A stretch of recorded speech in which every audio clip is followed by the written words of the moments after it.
This Week in 40K.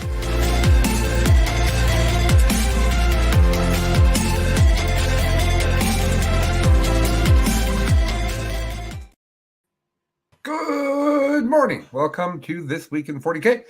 He is Billy and I am Colin, and we are back yet again to give you just 1 hour of everything you've got to know about the 40Ks for the weekends of the competitives.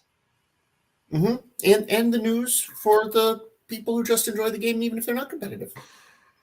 We do that at the start. That's true. That's true. You make an excellent point, and I'm going to reevaluate my life and how I word and reference things. I don't think it needs that level of detail and introspection. No. I'm never going to tell someone to not be introspective. So you do what makes you happy. I have to be respectful to our friendship. Sure. Yeah. That's fair.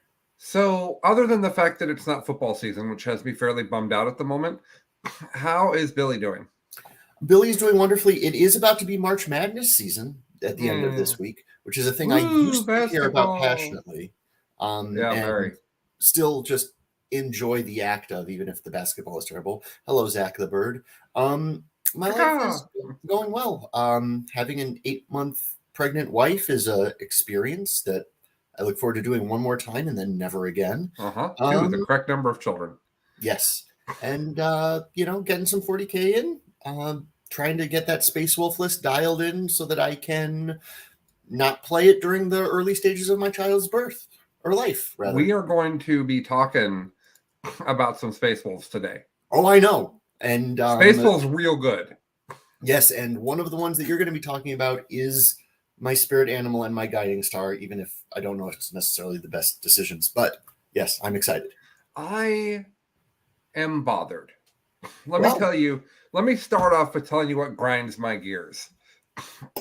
I will try to lube them afterwards. Ooh. Yeah. This is a family show, Billy. I'm just trying to make your gears go well together. I have no idea what you're discussing. Okay. I want to play Melee Marines. Mm-hmm. When I say I want to play Melee Marines, I do not mean 30 Terminators. That's stupid. 40? I'm judging 30 or 40. Yeah. I'm judging. Okay. That's okay. The people that played the list, them I like. That list, I don't like. Fair. And yes, I was making a Family Guy reference. Thank you, Zach the Bird, for being on top of it this morning. When I say I like punchy Marines, I don't want them to be furry.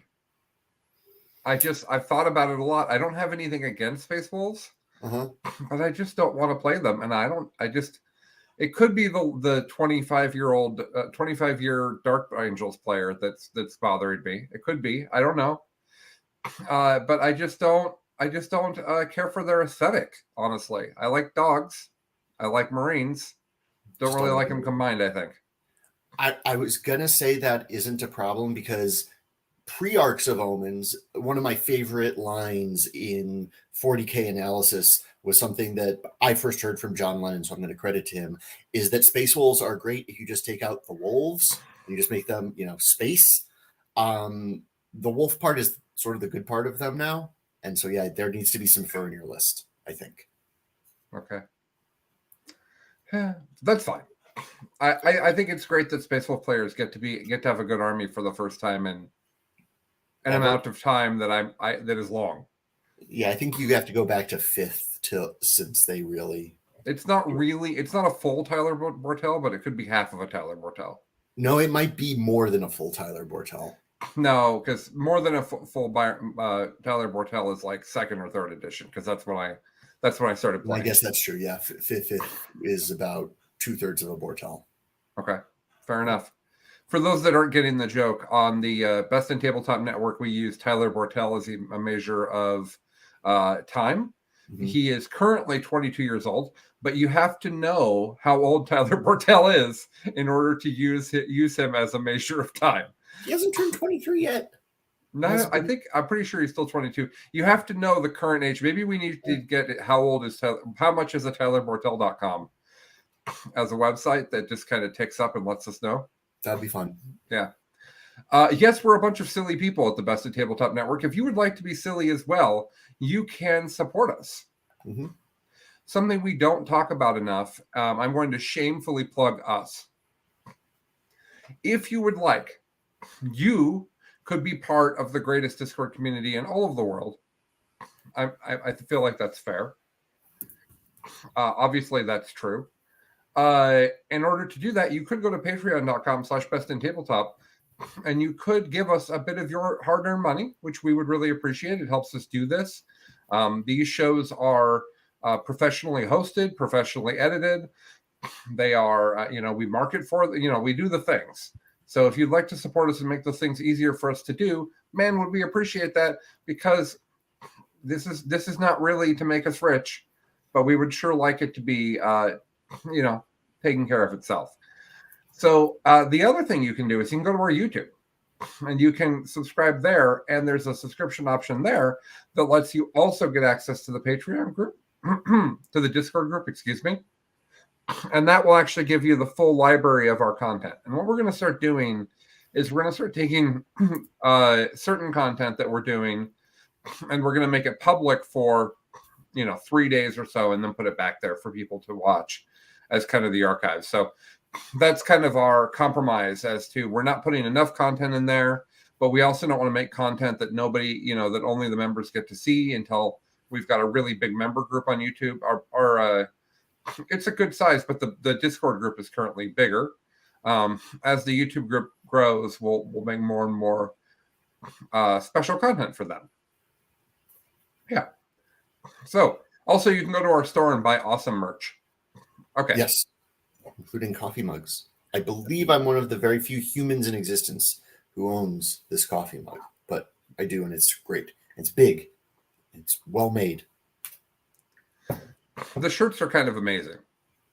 I normally am wearing one. I decided against it today. They are the comfy kind of t-shirt. We are people who appreciate enjoyable things in terms of clothing, and these are comfy. JK would like us to know that he's 1.818181 Tyler Bortel's old. Unless you have Tyler Bortel's specific birthday, I think it's hard to have that specificity. Thank you. You're welcome. That's actually a word that I always have a hard time with, which is a wonderful thing at 43 years old to know about yourself. My sister can't say statistics. Whenever I'm in a conversation and I need to say the person who studies economics, my brain always says that it's an economicist. Interesting. Yeah. Even though I know that's not, I'm not saying you don't, Jay. I'm not saying you don't. Jay says, what if I do know his birthday? Well, what if you do? All right. We have vamped long enough. Off we go. Our top story.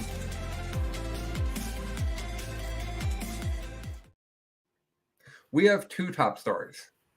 Billy doesn't know this yet. Billy has prepared a list of top stories for us, but I'm going to jump in the middle of that and say that my personal top story is that there were 3 really good sized events this weekend. Actually, there were kind of 4, but Orcs won 2 of them. Wog! That is so hype. The game is better when Orcs are good. They are their own unique thing that is different than every other army, unlike the 375 armies that wear power armor. They are fun to play against. Orc players tend to get really high sportsmanship votes because they're Orc players. And my favorite thing about Orcs is that they can beat you while you table them, which I think is a very entertaining thing that exists. So big shout out to the Orc players taking down some big tournaments and proving that Colin is wrong about where you sit in the meta right now. So that's my special top story. By the way, good job, Lucas. We'll talk about you soon. Go ahead, Billy. What's the real top story? That basically was the top story. I was going to make it be that the Next Generation guys take the Rose, because Rosehammer was largely, was won by one of the co-hosts of the Next Generation, Lucas Toller, and Tyler Bortel came in third. And Naj was there too. And I just wanted to celebrate those guys, and I imagine we'll spend a lot of time. So yes, Orcs good. Orcs good. Lucas real good. Lucas real good at this game. Yeah. Lucas not real good at choosing mid-event meals. but Luke is real No, good at this game. no, we're not going to call him Bean Man, but we could. Lucas is a young man who, the first time I met him, he was very young. I don't remember exactly how young, but like 20 or under. Yeah. And he was so enthusiastic about playing me with his orcs at the tournament we were at. And he didn't get to, but he listened to the show at that time. And I immediately loved his enthusiasm. I went back to talk to him and Tyler several times throughout the event, even though I had never met them before. I never played them, but just their honest and sincere vibe, right? For guys that are so young and so early in their adulthood, to be that mature and that cool is such a big deal to me. Naj as well. I was proud to offer those guys the ability to take my banner of Best in Faction and make their own show. And I think they're just killing it. So great job to them at Rosehammer. I could not say enough nice words about those three. I will say just a few more. In another gaming community that I enjoy, StarCraft, they talk about the passion.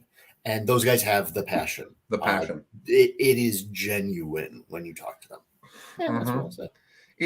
The reality is, part of the reason that I like I'm a professional salesperson. And one of the reasons I like that is because it lets me get really excited about something and then share that passionately with other people. And when you sincerely are excited about something, it's a fun conversation for both people. Usually. And I'm a lawyer, so I don't get to do that. But yeah. Unless you're calling and you're sometimes, I'm so excited. People are like, oh, but that's okay. All right, on with what's new. Yes. What's new?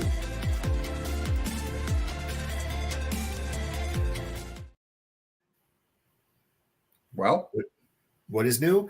There's a teaser trailer talking about the Adepticon reveals, which we'll mention again next week because they happen the day after next week's show.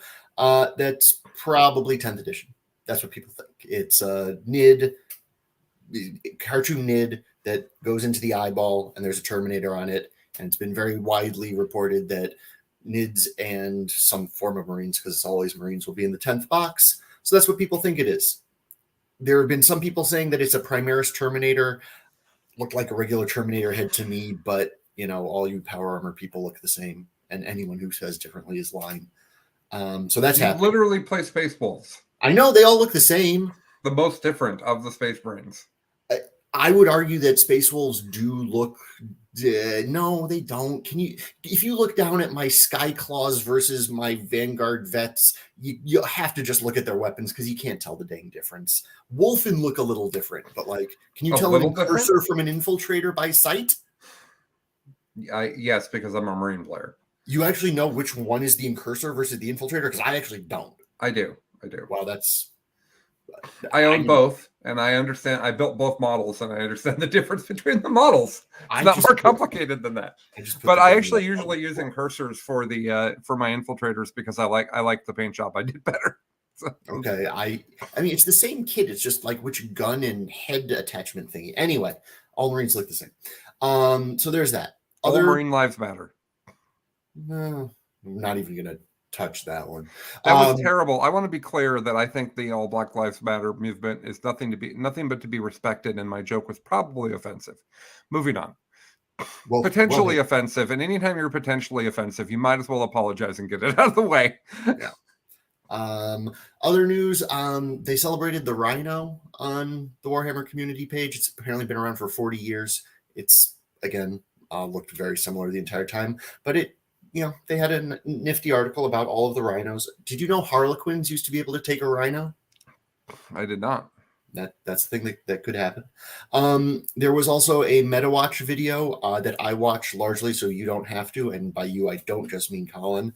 The big takeaway is they definitely have an eye out on Dark Angels and GSC because they're performing a little too well, and on Death Watch because they're not. There's a bunch of other words in there. I would argue that the meta watches are useful to understand what Games Workshop is thinking, as opposed to the truth. Find the truth elsewhere, but find out what the people who make our game are doing with that truth there. So there's that. There have been some new rules. Vashtor, The new Demon Prince got his Army of Renown. Really, really cool model. Again, I am alone that I think the Primaris Devastator Marines are cooler models than Vashtor. I have bad takes. That's one. Well, you're a 49ers fan, so this all tracks. Sure. I will take that in the spirit that it was intended as a slight rather than a compliment. Yeah, it's got some interesting rules. I'm not sure anyone is clamoring to shove it on the table, although JK in the chat does think it looks hella fun. I think hella fun is kind of the right take on it. I'm not sure hella competitive, but hella fun. Do you have to be a surfer or a skateboarder to use hella? Because every time I use hella, I feel like a goober. You not being a 49ers fan are likely not from California, and we sort of have a lockdown on that term. Similar to our take that In-N-Out is the best of all of the fast food burgers, which really is just lets you know where someone is from. Shut up. I'm tired of this. What is with Californians thinking that In-N-Out Burger is I have been there. I have eaten it in the last decade. I have eaten it twice. One of the times I didn't finish my burger. I am a very fat man. Do you realize how bad my burger has to be to not finish it? You're all just this poisoned with nostalgia.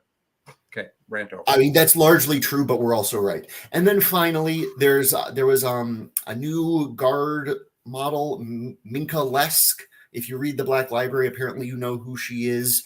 She's getting a model. That's what. By the way, Zach the Bird is right. Whataburger and Five Guys are both so far ahead of In-N-Out, but In-N-Out's a particular style of burger that they've just done poorly. It all just tells you where you're from, because honestly, they're all good in their own way. Yeah, we have a place up here called Dick's, which is great because when you're in college and it's 2:00 in the morning, sometimes you need a bag of Dick's. My year of Dick's did not win the Oscar, and that made me sad. But Dick's Drive-In has been around forever.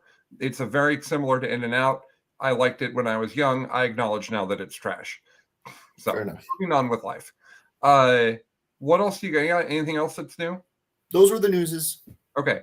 I do want to let everybody know that tomorrow night live at 5 p.m. Pacific, 8:00 Eastern, we'll be doing Better Humor and Better Gamer, my favorite show that I do on the network. I'm sorry, Billy. I love this show. This show and I love Biff Pod, and I love everything else that I do. But there's a Better Human, Better Gamer is sharing a very special part of me that I haven't shared enough of. I'm a very open and vulnerable person in general, wouldn't you say, Billy? Yeah. Yeah. And I wasn't when I was younger at all. And I had to make a conscious change to be the vulnerable that I am, the vulnerable and open person that I am now. And it hasn't really bit me. But we are doing our best on Better Human, Better Gamer to help the gamer community understand how improving themselves, which also improves their game, why that's so important and what they should be thinking about. So tomorrow night, we're going to talk about loss. And it's not just going to be losing at the table. It's going to be loss in life and loss at the table, loss of a tournament. And we're going to talk about how to go through the emotions of that and make sure that you get value at the end. So loss is typically a great opportunity. And we're going to talk about that. So please join us live or check us out on the Best in Faction. Excuse me. Sorry. Been doing this a long time. Best in Tabletop Podcast Network. So everybody, please check that out. And then, of course, the TNG guys are up this weekend, Saturday morning, 11 a.m., I'm pretty sure. But let me check that real quick to make sure I'm not being wrong. They don't have their thing up yet. But it's usually Saturday morning at 11 a.m. And, they had an incredible finish at the tournament. In particular, of course, Lucas winning and Tyler getting third. So make sure to check their show out. They always do. They do the best job of anyone, including myself, at talking through their games. So, moving on.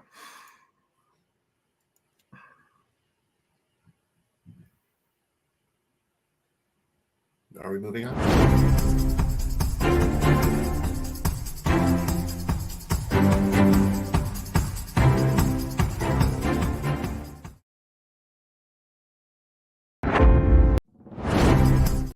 Sorry, technical problems.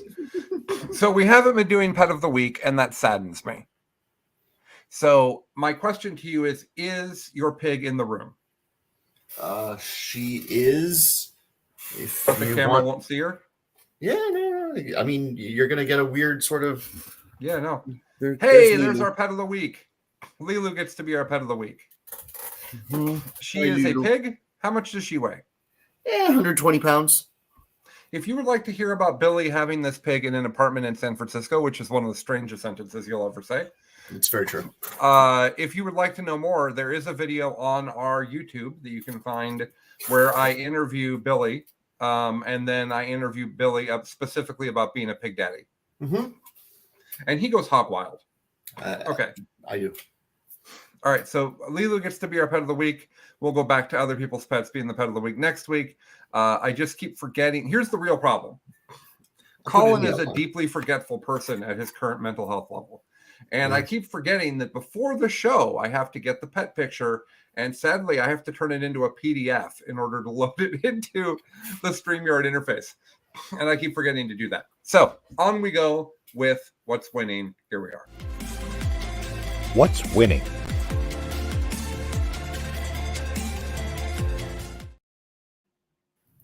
Orcs. Yay. Orcs and a variety of Marines. Also some GSC in there. Go ahead and vamp for a moment. I'm going to go ahead and mute and see if I can't take care of my allergies. I'll be right back. Okay.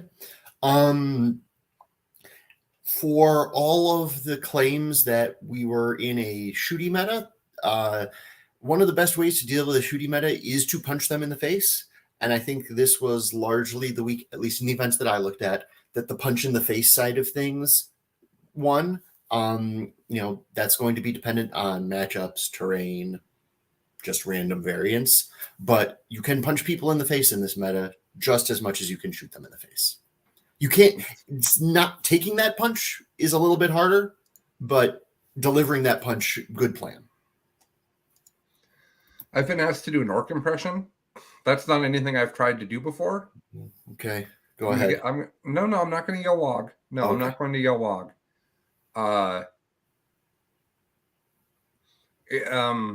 What's a good sentence to say?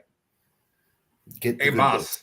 Don't be no. I can't. No, I'm not going to do an orc impression. I'm going to have to practice this and come back. It's not going to work out. I slept like 3.5 hours last night. The fact that I arrived to the show with the energy I did is a miracle to modern man. Crashing real hard, real soon. Yeah. Take naps. I do a Kermit the Frog impression though. It's one of your best talents. You're not wrong, ironically. It's sad that that's true, but I'm with you. Okay, so here's what's up. Rosehammer. Rosehammer was not the largest event of the weekend. However, it is the largest tournament in the state of Oregon for like a gazillion years. I'm very excited about 9th edition because while there's been some times where the meta is a mess, it has grown and grown and grown. There's more and more and more tournaments, at least where I'm at. And I presume other people are seeing this as well. We're certainly seeing this in BCP, where you go in to try to find tournaments and there's 700 for a Saturday, right, Billy? Mm-hmm. So tournaments are getting more and more common. More and more people are playing this game we all love, and that's so great. So whenever an area has a giant tournament and hasn't had one for a long time, I want to make a special shout out to that. We don't always know, so let us know. But Oregon doesn't do tournaments. There hasn't been a big tournament in Oregon in a bunch of years. The last time they had an even 50-person tournament was like 2019, and I was there, and I won it. So I added that won it because I don't get to go to tournaments anymore, and I miss it. So here's what's up. Lucas won. He's the man. And he trolled on people. No, he worked on people. So his army name is Morty I'm Trippin' Rig. I'm Triple Rig, which is a great name. So the man had a beast boss on Squigosaur, one of the coolest models in the game. Zaggy, war boss on Warbike, 3 units of Beast Negaboys. If you guys don't know, they beat the crap out of you. Do not be surprised when they're like strength 7 coming in at you. Okay. 3x10 Gretchen. Mm-hmm. Gretchen don't do as much as they used to do in 40K. However, they are extremely inexpensive and they can really help you do secondaries, is my understanding. I'm not an orc player, but that's my understanding. 2x5 commandos, they of course get to null deploy. I'm sorry, that's a terrible name for they get to be in the middle of the table. I don't know a better term for that. Then he's got 3 units of Squighog Boys, 3 units of Storm Boys, 10, 8, and 5. And they're 3 of the Squig Boys, obviously. And then triple Kilrig. And I love this list. I am shocked that triple Kilrig is the go-to. When Kilrigs first came out, people were like, yeah, you should take 1, maybe 2. And the people that took triple were getting move blocked, and it was a mess. So when I saw this list, I said to Lucas, I thought Kilrigs were bad. And he was very polite, but the inference of what he was saying was, you don't know what you're talking about in regarding orcs, which was fair. So congratulations to Lucas. Way to be. Second place is the guy I played in the final round for top table at the tournament I was just at. Whose name I'm pecking order. There you go. And he was playing the Astraeus and a whole bunch of Wolfen. What I really like, this is Linton Rowan. What I really like about Linton is he does change up his list. He doesn't just go, that went really well, let's try it again. He said, no, that went well, let's do it different. So this is our first Space Wolf list of the week. So I know that Billy's trying just to temper his excitement over there. Librarian. Librarians in Space Wolves are, of course, real good. 3x5 Wolf Guard with their jump packs and their lightning claws, but no storm shields, obviously. 2x10 Wolfen and 9 Wolfen. I thought Wolfen were bad, and then I played against them. I was stupid man. I want to remind everybody that Wolfen let you for what's the secondary called? Tactical warfare? No. What's it called? The Space Wolf one or the Space Marine one? The generic Space Marine one, where you get points for doing things in particular doctrines. Oh, the Codex Warfare. Thank you, Codex Warfare. My favorite thing about Wolfen is that on a turn where you're in Devastator Doctrine, they go in and hit something. The rules say that when they fight, the whole army is in Assault Doctrine. It's weirdly written, but that's what it says. It's weirdly written, which means they can score Assault Doctrine points for Codex Warfare on the same turn you're scoring Devastator points on Codex Warfare, and man, that's neat. It is. He's not leaning into that anymore, but that was one of the Astraeus list's tricks. Yeah, it's true. Then 3 units of Skyclaws with their Wolf Guard friend, and Bobby G. Bobby G is awesome in this list. Is he still doing the faster successor? Yes, he is still doing the faster successor. Yeah, so he's got exploding 6s, and then it's triple 6s so because he's got the exploding 6s custom chapter, when the Wolfen go in, they get Tesla 6s because they're an Assault Doctrine. Always. Oh my God, did I not think about that when I was doing the math when I was playing against Linton? That's incredible. So, and then he's of course got the +1 to charge because advance and charge or just charge. Advance and charge. And then Bobby G gives everybody another +1, and now you're at +2 advance and charge. Wolfen give you a reroll to charge. Hey, look, you can actually make a charge out of Deep Strike with Wolfen if you want. Okay. So good job, Linton. Way to go. I had never played Linton before, and I just really loved our game. He's a great guy. Third place, the one and only Tyler Bortel, by which we measure time and space, not normally space. Tyler is the editor for a lot of our content on Best in Tabletop. He is just a incredibly smart dude who I care for a great deal. And I love that he's repping GSC so hard. He is having the best time doing this. I think he's actually enjoying it more than Tyranids. However, he'd probably hiss at me if I said that next to him. So he's got the standard custom cult. There's about 7 traits altogether that people take, and there's a little bit of variety. It's all very similar. He does use the industrial affinity, which is the no penalty to seismic weapons when they shoot. Some other people aren't using that, which I think is crazy. That's by far the best one, in my opinion. So 3x5 acolytes, then 20, 20, 20, 20, 4 20s of neophytes. And each of them he's changed the flamers for Webers, which is neat. That's to deal with the heavy armor sort of situation we're in. And then he's, of course, got the seismics and the shotguns. He loves the shotguns. He's not wrong. And then each of those neophyte units has a special trait from the book. We don't need to go through that right now. Kellermorph, Nexus, Reductus, Saboteur. And then 3 units of 10 bikes and just one Scout Sentinel. to do silly pregame shenanigans of blocking things out and standing on the table and making it awesome for your table control. Congrats to Tyler. I think third place at 100-person events, pretty much worth shouting out. And then next up, that was a weird noise I just made. Steve Trimble. Steve is an incredible player who is really good at bringing the hammer. Lots of ways to play 40K. Steve would like to line up across from you and come punch you in the face. And I appreciate that about Steve. It's really great. He loves his custodes more than any other army. He's played a lot of armies in the last year. But he loves himself some custodes, and he played Solar Watch. And that's the Advanced and Charge Bros. So Trajan, 3x3 custodians, 10 wardens, Vexilus Praetor, 6 custodians or Venatari, and 5 Witch Seekers. One of the interesting games was he and Tyler played, and he actually managed to get that win. And I would have thought that GSE's incredible mission shenanigans would be too strong for Custodes to deal with, but Tyler admits to making a couple mistakes early in the game, and that was all the Custodes needed. So I'm excited to hear Tyler talk about that in more detail on his show this weekend. So, it's okay. It's okay to make a mistake. That's how you learn, right? Yes. Listening tomorrow to hear more. Yeah, and we're going to try to get Billy as our guest. We're going to try.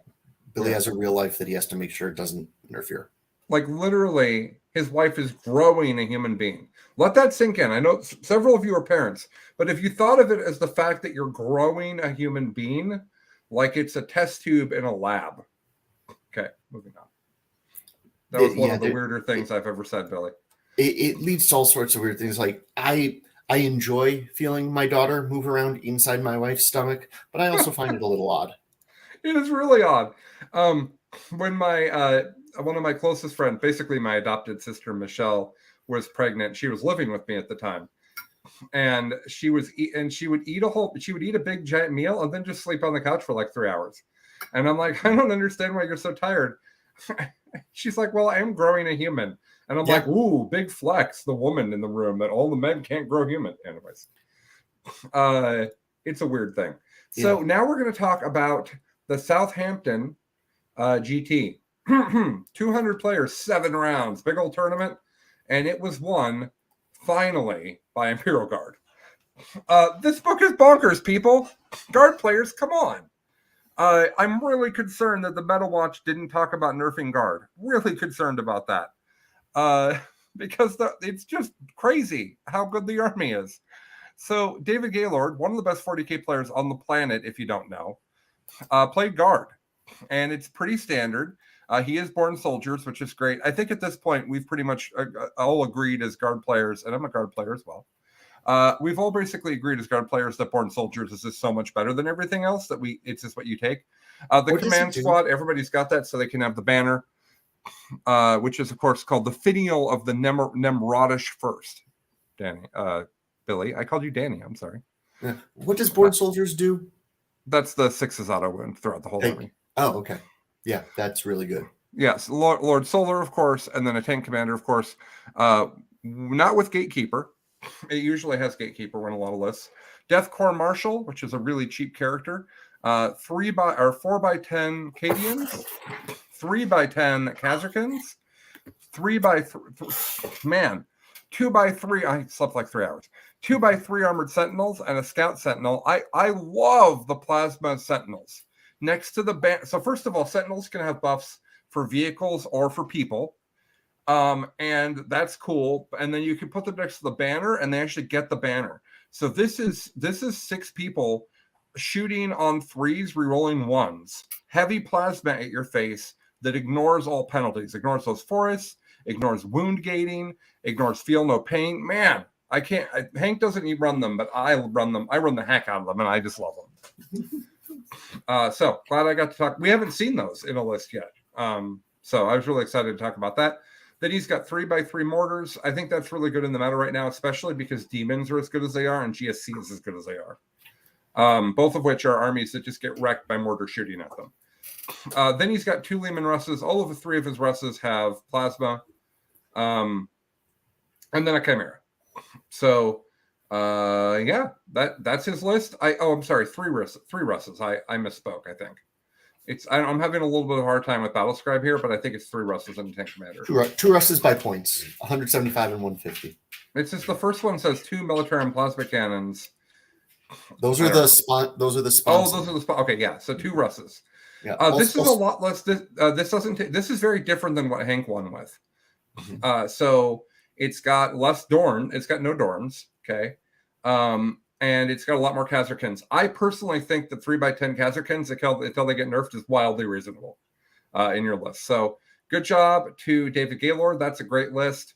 I don't exactly know what you do against it. I do know that Manny lost to it in the final round. Manny Chima, another one of the best players in the world.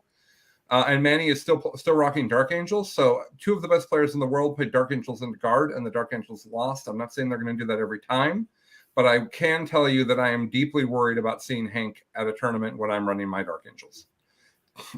So he put Lazarus into his list. Jump in real fast just to fact check one thing.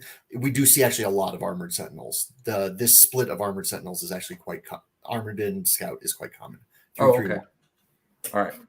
I apologize. Yeah, they've been in my lists. I can't know everything, I guess.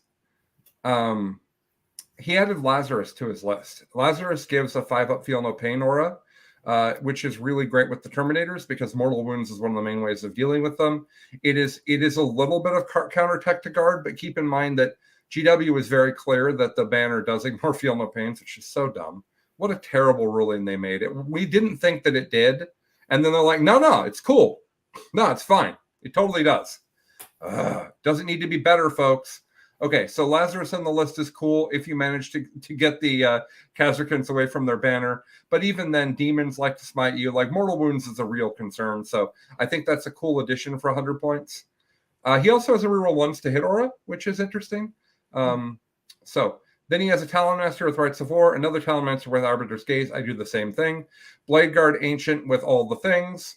Ravenwing Apothecary, but he does not take Selfless Healer. He takes the Reliquary of the Repentant instead. 10 Deathwing Terminators. This is how I run them. Thunderhammer Storm Shields, 2 Cyclone Missile Launchers. Then 5 with 5 Storm Shields, Thunderhammers, and a Cyclone Missile Launcher. So 25 Terminators. 9 Attack Bikes with Multi-Melta. I love Attack Bikes. And then 2 of the 60-point Line Speeders with a Multi-Melta. I'm surprised he doesn't take the 70-point Line Speeders that also have an Assault Cannon. But I guess he doesn't value the Assault Cannon at 10 points, which is kind of fair, honestly. Those Line Speeders screen. They run across the table. They go hold an objective that nobody can get to on the first turn. Like, they do really good tech without even caring about their guns. So congrats to Manny on second place. I think he's just wrecking it so far this year. Manny Rex. Yep. Third place is a gentleman known as Ed Watts. I don't actually know Ed. But Ed rocked the Chaos. And you know what Chaos he rocked? The new Chaos. World Eaters. So I get to talk about a World Eater list now. I haven't seen them on the table, Chuck. So what we have here is Lord Invictus and a World Eater's Lord on Juggernaut, which makes me so happy, Billy. When I played Age of Sigmar, I rocked the Juggernaut Bloodletters so hard. He has a unit of... Yeah, I own many of the old metal ones, which are an actual weapon and are dangerous. And the reason I'm not playing World Eaters is you can only really have 2 Juggernauts in your list. I want an all Juggernaut army. Okay. Badly. He has a unit of Jackals. There's 9 of them. I don't know what those are. They're the cultists, but for World Eaters. They punch a little harder. Thank you. That makes sense. And then 1, 2, 3, 4, 5, 6 units of what? Do I Berserkers? I'm sure there's a more enthusiastic way I was supposed to say that, but you don't like Khorne Berserkers? I love everything about this army except that they stand on foot, but they're still fast. No, I love everything about this army. I think that 40K is at top 40K when Khorne Berserkers are coming at you in Rhinos. That's just an iconic thing for me. I've played against it for 20 years, right? Like, I know that Nick Nanavati told me one time that his favorite thing is Khorne Berserkers and Rhinos. So he enjoyed killing them with their own plasma guns to get extra movement. But that's true, which is hilarious. So 5 units of Khorne Berserkers. then 3 units of 8 bound, which is a weird math thing. And each of them is a 10. No, the third one is 4. a 7. I think it's a God. 4. What do you mean? I think each 8 bound has 2 eviscerators. Oh, yeah. So 4, 4, and 3 of 8 bound. So they're big boys then. I'm sorry, guys. I literally haven't seen this army on the table yet. They're big boys, and then there are the bigger boys, which is the next unit you're going to talk about. Oh, okay. And so then we've got Exalted 8 bound. And is this 3 and 3 as well? It looks like there are 3, 3, 3. There are always. Oh my God, he only has 6? Okay, this is tech, not having the full 9 Exalted 8 bound. I've never. They're, from my understanding, they're the best thing in the book. But okay. I don't own the book, so I don't know. All right. 2x1 Chaos Spawn. Much like how Linton has wolves, just like normal 1 wolf. Anytime your army can take a really inexpensive thing, do it. Mm-hmm. Because the ability to have 1 model hold an objective against any army that doesn't have indirect fire, sending them out to screen is huge. Sending in the middle of the table for not Dawn of War points, Oath of Moment points if you're a Marine player, and then 2 rhinos. So just a fantastic list. Really excited to see Chaos do well, because I think honestly, one of GW's biggest mistakes in a long time was nerfing CSM as hard as they did. It was dumb. Like, CSM was finally good after 7 trillion years, and they had to crap on them. And I don't like that. Yeah. Well, they wanted them to play World Eaters instead. Or my friend's Word Bearers lists that I actually think is bonkers that no one plays, but that's a whole other rabbit hole. I'm going to take a guess that the next guy's name is Rob LeBeau. LeBeau. Sorry, Rob. Don't know how to say your name. Sorry if I just made fun of you. It was if I did, it was from a place of kindness. Yimmer dwarfs. This is exciting. Mm-hmm. I keep seeing dwarfs on the table, and I love dwarves in all genres. I have played a dwarf in Dungeons and Dragons named Hagar 1,000,000 times. I love dwarves, and I'm sad that the nerfs that the Votann took right out the gate. They were too good, it's true, but the nerfs were very heavy-handed.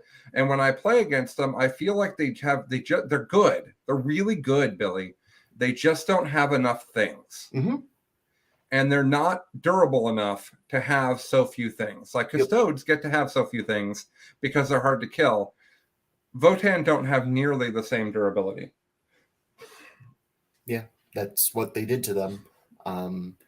They got to Theory Yes, Hammer. Colin, you're telling us the thing that people already know. They got to Theory Hammer incredibly well for a couple of months before anyone was allowed to put them on the table. It was the most horrific math we've ever seen out of GW.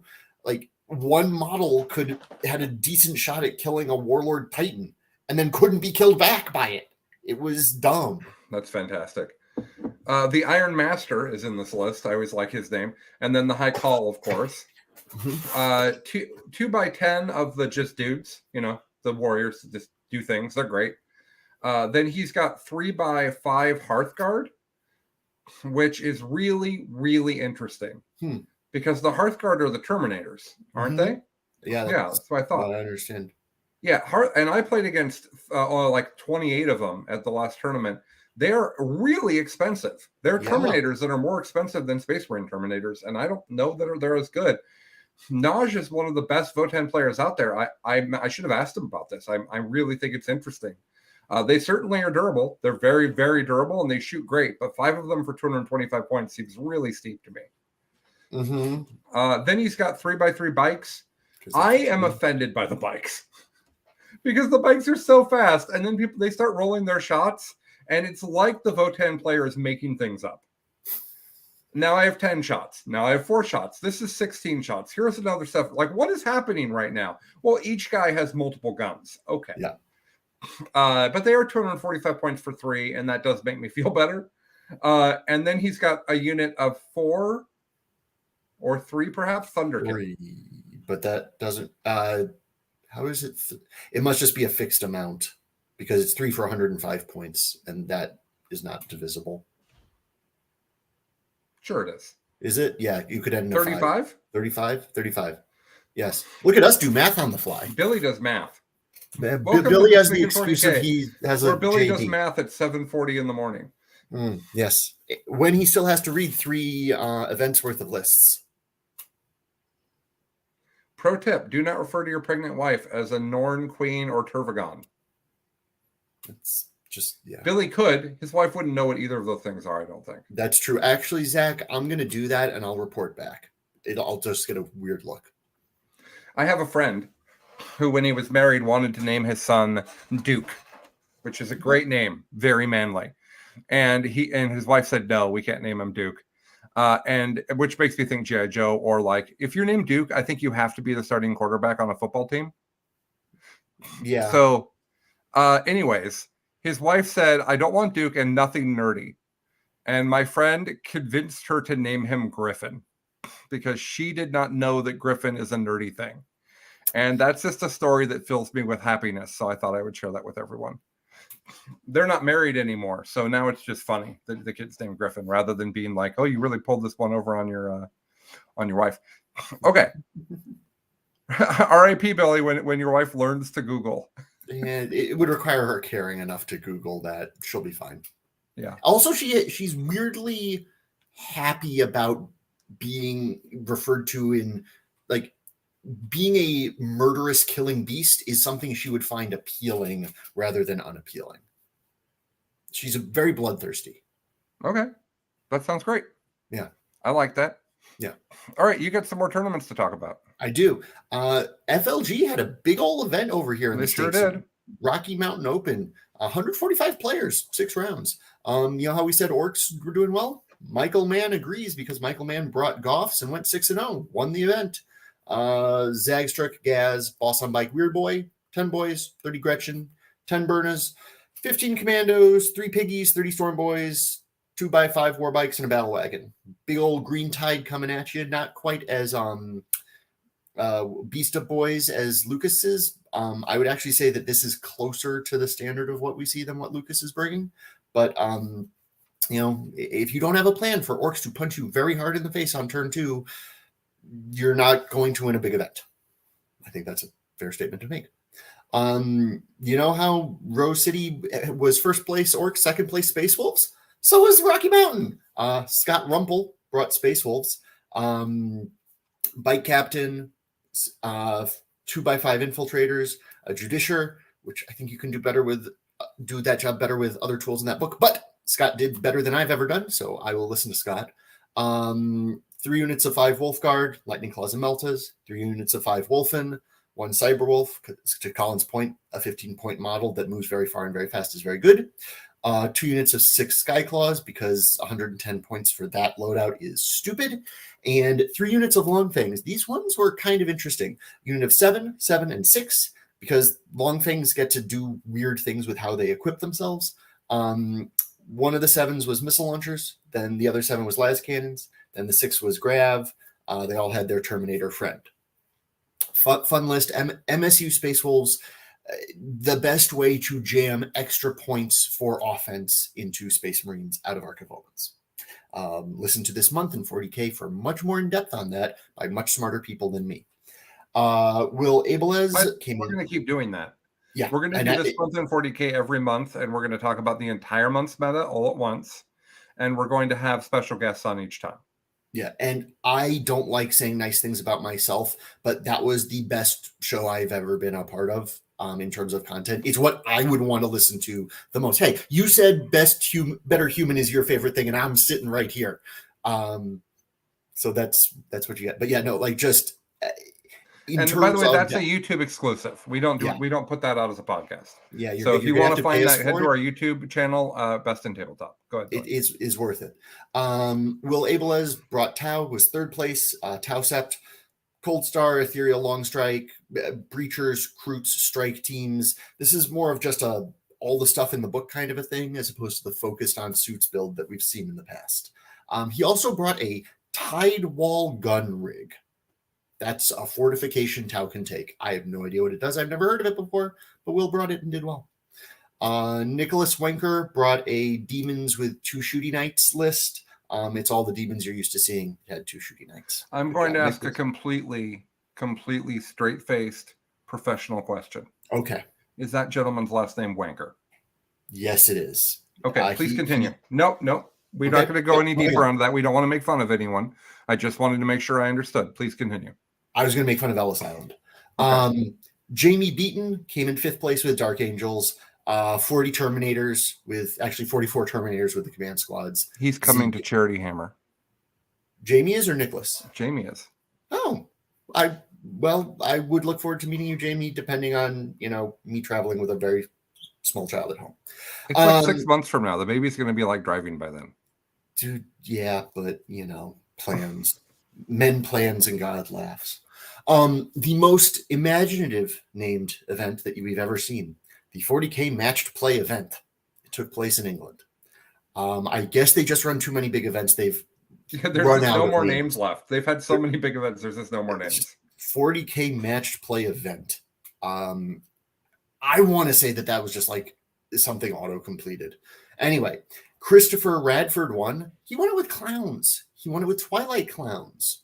At the end of the day, they just present problems for people. They are just faster than you are, and in the hands of a good player, being faster is probably the best thing you can have.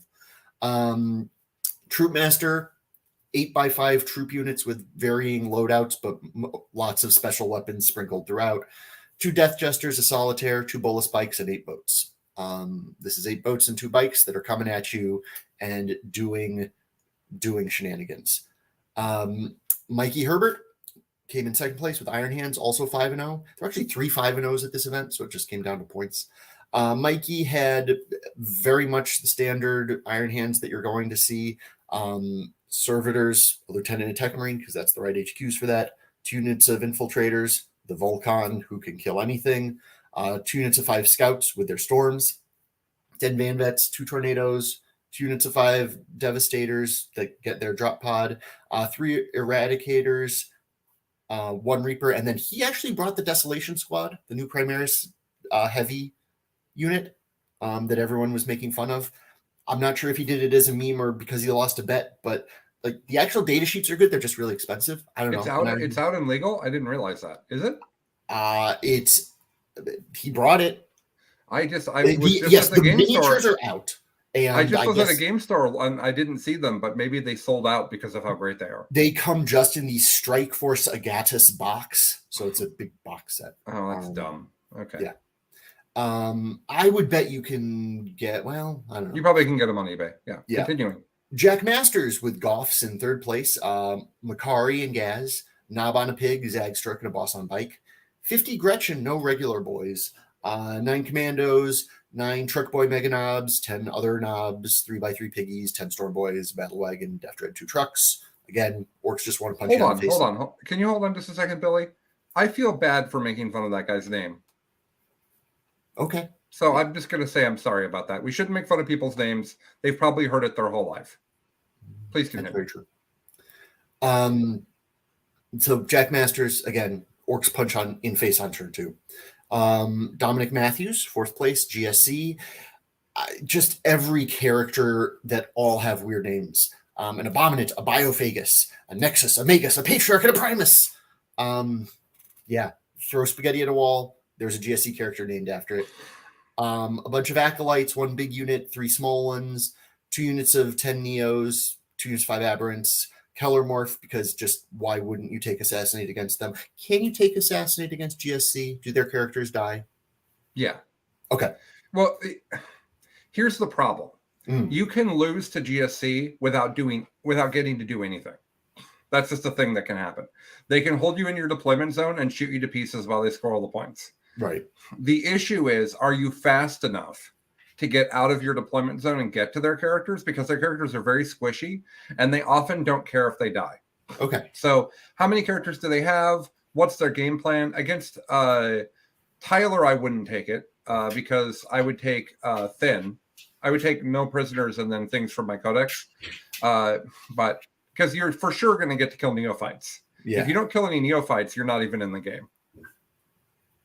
This is fair. I guess the Custodes killed 60 of Tyler's neophytes in a turn, is what Tyler said. Only?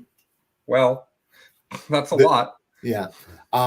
Finishing up on that, just because I really like Tristan Whitehead's army. Regular Space Wolves. He brought Bjorn, he brought Njal, he brought a Primaris Lieutenant, and he brought Ragnar Blackmane, which means he is the coolest person this week. The amount that I wish Ragnar were something that I could convince myself to run is high. This was just a weird list. 2 units of 5 Incursors, and then 5 more Infiltrators, 5 regular Intercessors who got their own well, we'll get to what they got to ride around in a second. 5 Aggressors, 2x5 Hounds of Makari, which is weird. 7 Wolfen, random number. 2 Wolfen Dreadnoughts, 5 Thunderwolf Cav, and a Repulsor. Tristan, you are a mad lad, and we're a fan. Mad lad, and we're a fan? That sounds great. Yes. Then finally, I will run through this very quickly. Warhammer 40k level up Grimdark, 32 players, 5 rounds. Hogan Franklin won with Custodes. Solar Watch, almost exactly what we were talking about with Steve Trimble before, with some Alaris, some Wardens, Vexillus Praetor, and Trajan. Thomas Powell brought Dark Angels. He brought 37 Terminators. He brought 2 Apothecaries. I don't know why you bring 2 Apothecaries, but he did it. And then the usual characters.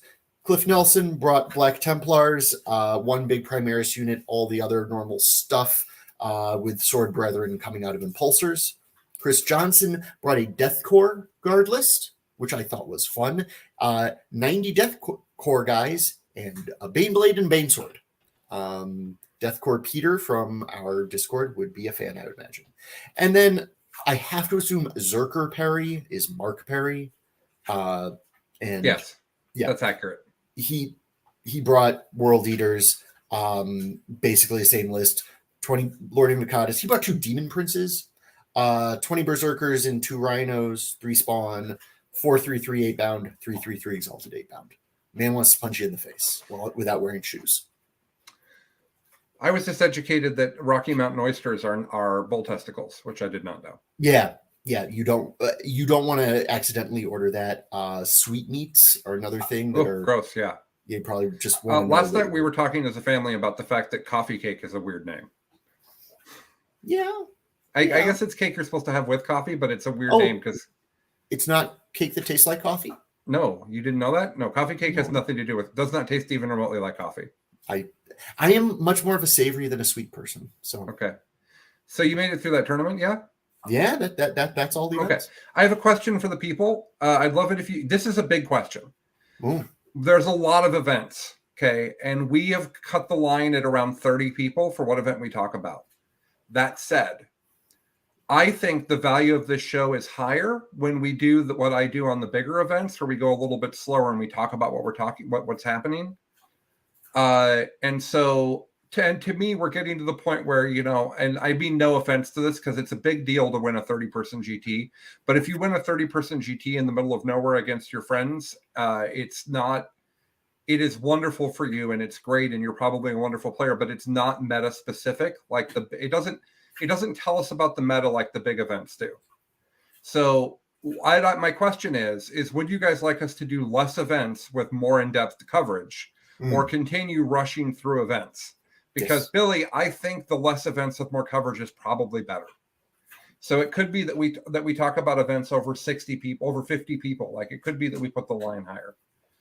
I agree. So, the value in the smaller events is it gives us a larger sampling. So I think we should still talk about broadly what armies won, but I don't think we necessarily need to go into as much detail. Although I agree with that. Enjoy my Micro Machine Man voice. Me 10 too. minutes I get at the end. Me too. So I'd like people to tell us that. You can leave comments on the YouTube. You can email me at bestinfaction@gmail.com. You can, if you're one of the cool people, you can go to the This Week in 40K specific area of the Discord and tell us there. But we need that feedback. Several people are already saying in the comments that Colin is right. I like being right. It's great. I appreciate you guys. So for this week, we're done, and we'll be back next week as we always are. We've missed only 1 week out of the whole time we've been doing the show. So for This Week in 40K, he's Billy, and I'm Colin because someone has to be, and we'll be back next week. Roll some dice. Have a good time, guys. We'll be back. Bye. Bye.